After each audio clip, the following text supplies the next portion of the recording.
కార్తీక పురాణము 25వ అధ్యాయము. దూర్వాసుడు అంబరీషుని చెప్పించుట.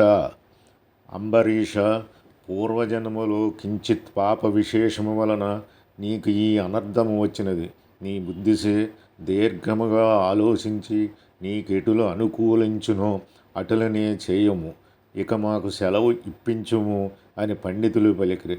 అంత అంబరీషుడు, ఓ పండితోత్తములారా, నా నిశ్చితాభిప్రాయమును ఆలకించి వెడలుడు. ద్వాదశీ నిష్టను విడుచుట కన్నా విప్రశాపము అధికమైనది కాదు. జలపానము చేయుట వలన బ్రాహ్మణుని అవమానపరచుట కాదు, ద్వాదశిని విడిచుటయూ కాదు. అప్పుడు దూర్వాసుడు నన్నేల నిందించును, నిందింపడు. నా తొలి పుణ్యఫలము నశింపదు గాన జలపానమునరించి ఊరుకుందును అని వారి ఎదుటినే జలపానము వనరించెను. అంబరీషుడు జలపానము వనరించిన మరుక్షణమనే దూర్వాసుడు స్నానజపాదులు పూర్తి చేసుకుని అక్కడకు వచ్చును. వచ్చిన వెంటనే ఆ ముని మహారౌద్రాకారుడై కండ్ల వెంట నిప్పులు గ్రక్కుసు, ఓరి మదాంద, నన్ను భోజనానికి రమ్మని నేను రాకనే నీవు ఏల భుజించిదివి? ఎంత దుర్మార్గము, ఎంత నిర్లక్ష్యము, ఎంతటి ధర్మ పరిత్యాగివి! అతిథికి అన్నము పెట్టెదనని ఆశ చూపి పెట్టకుండా తాను తినినవాడు మలభక్షకుడగును. అట్టి అదముడు మరుజన్మలో పురుగై పుట్టును. నీవు భోజనమునకు బదులు జలపానము చేసితివి.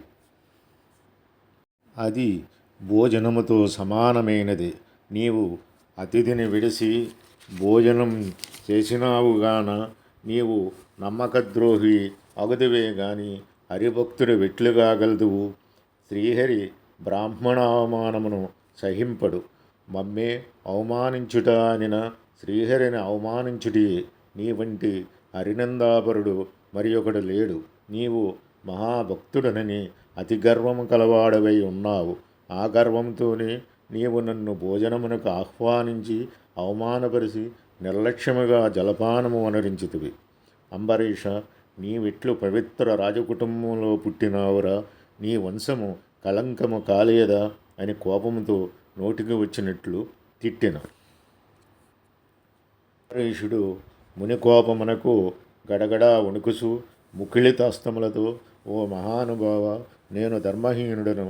నా అజ్ఞానముసే నేను ఈ కార్యము చేసి తిని, నన్ను రక్షింపుడు. బ్రాహ్మణులకు శాంతియే ప్రధానం. మీరు తపోధనులు, దయాదాక్షిణ్యములు గలవారు కాన నన్ను కాపాడుడు అని అతని పాదములపై పడెను. దయాశూన్యుడైన దూర్వాసుడు అంబరీషుని తలను తన ఎడమకాలితో తన్ని, దోషికి శాపమీయకుండా ఉండరాదు. నీవు మొదటి జన్మలో శాపగాను, రెండవ జన్మలో తాబేలుగాను, మూడవ జన్మలో పందిగాను, నాలుగవ జన్మలో సింహంగాను, ఐదవ జన్మలో వామనుడిగాను, ఆరవ జన్మలో క్రూరుడవగు బ్రాహ్మణుడవు గాను, ఏడవ జన్మలో మూఢుడైన రాజుగాను, ఎనిమిదవ జన్మలో రాజ్యము గాని సింహాసనము గాని లేనిట్టి రాజుగాను, తొమ్మిదవ జన్మలో పాషాండ మతస్థునిగాను, పదవ జన్మలో పాపబుద్ధి గల దయలేని బ్రాహ్మణుడుగాను పుట్టెదవుగాక అని వెనుక ముందు ఆలోచించక చెప్పించను. ఇంకను కోపము తగ్గినందున మరలా శపించుటకు ఉద్యుక్తుడగుచుండగా శ్రీ మహావిష్ణువు బ్రాహ్మణ శాపము వృధా కాకూడదని తన భక్తునికి ఏ అపాయము కలగకుండా ఉండుటకు అంబరీషుని హృదయములో ప్రవేశించి, మునివర్య, అటులనే మీ శాపము అనుభవింతును అని ప్రాధేయపడను. కానీ దూర్వాసుడింకను కోపము పెంచుకుని శపించబోగా శ్రీమన్నారాయణుడు తన సుదర్శన చక్రమును అడ్డుపెట్టెను. ఆ సుదర్శన చక్రము కోటి సూర్య ప్రభలతో అగ్నిజ్వాలలు గ్రక్కుచూ దూర్వాసునిపై పడబోయెను. అంత దూర్వాసుడు ఆ చక్రము తనను మసిసేయును అని తలంచి ప్రాణముపై ఆశ కలిగి అచట నుండి బ్రతుకు జీవుడా అని పరుగిడెను. మహా తేజస్సుతో చక్రాయుధము దూర్వాసుని తరుముచుండెను.